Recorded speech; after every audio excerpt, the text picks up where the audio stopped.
کاشته زدن توی FC24 یه مسئله خیلی مهمه که اگه درست و کامل بدونید که باید هنگامی که ضربه آزادگیرتون میاد چی کار بکنید، میتونید بیشتر کاشته هاتون رو گل بکنید که توی این ویدیو به این قضیه میپردازیم و چند تا از بهترین روش ها برای گل کردن کاشته رو نگاهی بهشون میندازیم. البته سیستم و مکانیزم کاشته زنی تغییر نکرده و اگه ویدیو کاشته پارسال رو دیده باشید تقریبا سیستم کاشته یکیه، ولی روش‌های جدیدی داریم توی این ویدیو. پس بدون معطلی بریم سراغ ویدیو. برای زدن هر کاشته‌ای باید نکاتی رو همیشه رعایت کنید. اولین نکته قبل از زدن ضربه که به شدت هم مهمه، انتخاب بازیکن درست برای این کاره.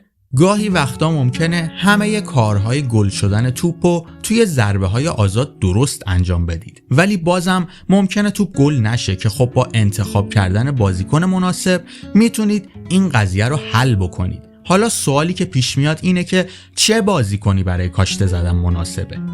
امسال با اضافه شدن پلی استایل ها بازیکن‌ها توی هر زمینه‌ای که توش پلی استایل دارن قدرتمندتر از قبل به نظر میرسن که خب این پلی استایل شامل کاشته هم میشه و بهتر موقع کاشته ها از بازیکنی استفاده کنید که پلی استایل ددبال رو داشته باشه. برای فهمیدن پلی استایل بازیکن کافیه داخل ترکیبتون بیاید، آنالوگ راست رو روی بازیکنتون به داخل فشار بدید و توی تب آخر پلی استایل اون بازیکنی که روش هستید نوشته شده. استفاده از بازیکن‌هایی که پلی استایل ددبال رو دارن علاوه بر این که این خط کاشته رو بلندتر میکنه، دقت، قدرت و سرعت کاشته ها رو هم افزایش میده. البته باید بگم که اگه همچین بازیکنی با این پلی استایل داخل ترکیبتون نبود، فقط کافیه بازیکنی رو انتخاب کنید که قدرت شوت، دقت کاشتش و کاتش زیاد باشه.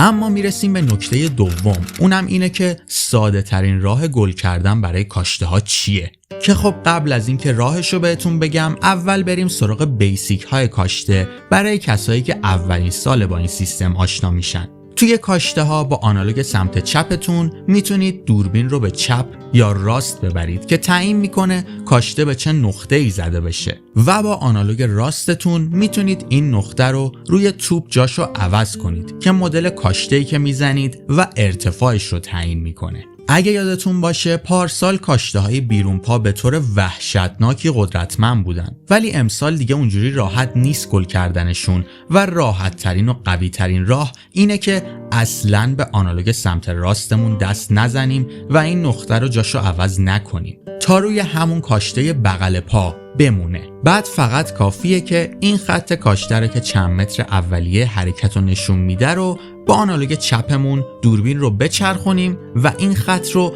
بغل شونه آخرین بازیکن داخل دیوار اینجوری تنظیم بکنیم. فقط بعد از اینکه این کارو کردید باید حواستون باشه که بار درستی رو پر کنید برای شوت، چون خیلی مهم و تاثیرگذاره و باید با توجه به فاصلتون بار شوت رو پر بکنید. اگه توپ چسبیده بود به 18 مثل این مثال باید 2 تا بار پر کنید تا توپ گل بشه.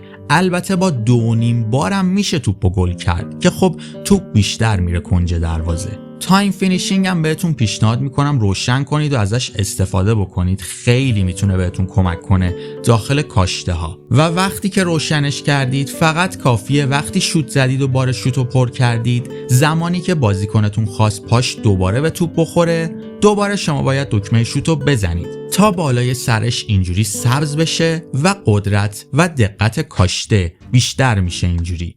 حالا اگه فاصله بیشتر بود تا 26 متر باید 2.5 بار یا یه مقدار بیشتر پر کنید تا توپ اینجوری گل بشه. برای فاصله های بیشتر از 27 متر هم باید 3.5 بار پر کنید و خب هرچی فاصله بیشتر شد باید بیشتر پر بکنید. اما یادتون باشه اصلاً تا ته پر نکنید. اگه تا ته پر کنید اینجوری توپ میره خال آسمون. اما برسیم به نکته سوم، کجا تمرین کنیم؟ برای تمرین کردن کاشته 2 تا بخش خوب داریم امسال که یکیش برای آفلاینه و میتونید با اومدن به بخش Learn to Play و رفتن به اسکیل گیمز اینجا توی تب Set Pieces توی این گزینه میشه کاشته ها رو تمرین کرد. ولی خب امسال یه گزینه جدید و بهتر داریم. اگه میتونید به اینترنت متصل بشید کافیه به آلتیمیت تیم برید و اینجا داخل مومنتس توی گزینه آخر میتونید سناریوهای کاشته رو توی بازی واقعی تمرین کنید که همین امسال این گزینه به بازی اومده و خب خیلی میتونه بهتون کمک کنه توی بهتر شدن توی کاشته ها. حتما اگه میتونید به اینترنت وصل بشید یه سر به این بخش مومنتس بزنید. اما بریم سراغ یه کاشته کاربردی دیگه، یعنی کاشته ناکل بال که اگه تجربه کاشته زدن توی FC24 رو داشته باشید احتمالاً فکر کردید که این کاشته از بازی حذف شده، چون مثل پارسال وقتی این نشونه کاشته رو میارید وسط توپ زیر توپ نمی نویسه ناکل بال. یکی از کاربردهای این کاشته استفاده ازش توی فاصله های خیلی نزدیکه که باید اول این نشونه رو با آنالوگ راست بیارید به مرکز مثل این مثال و سعی کنید تا جایی که میشه این خط کاشته رو صاف بکنید با چپ و راست کردن آنالوگ راستتون. بعد که این خط به اندازه کافی صاف شد زاویه مخالف و اینجاها رو هدف بگیرید و 3.5 بار پر کنید تا دروازه اینجوری باز بشه. ولی از این کاشته هم که بگذریم میرسیم به کاشته‌ای که خودم به شخص خیلی باهاش گل میزنم، یعنی کاشته هایی با زاویه های به شدت بسته مثل اینجا یا اینجا. خیلی راحت هم میشه گلشون کرد، فقط اگه سمت راست زمین کاشته گرفتید یادتون باشه از بازیکن چپ پا و اگه سمت چپ زمین کاشته گرفتید از بازیکن راست پا استفاده بکنید تا کات داخل پاش به سمت دروازه بره.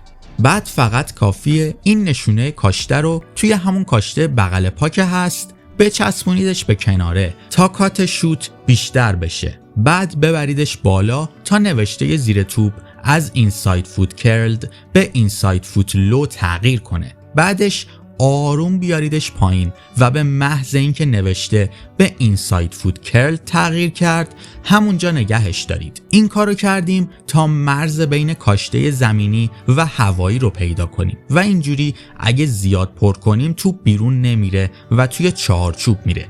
بعدش کافیه یه مقدار آنالوگ چپ هدف رو بیارید بغل دفاع تا توپ به دیوار نخوره و بعد 3.5 بار پر کنید و بوم دروازه باز میشه. خب بچه ها اینم از این ویدیو. امیدوارم این ویدیو بهتون توی کاشته زدن کمک بکنه. اگه ویدیو مفید بود براتون حتما یادتون نره ویدیو رو لایک کنید. اگه سوالی داشتید حتما داخل کامنت ها ازم بپرسید و تا ویدیوهای بعدی catch you later boy.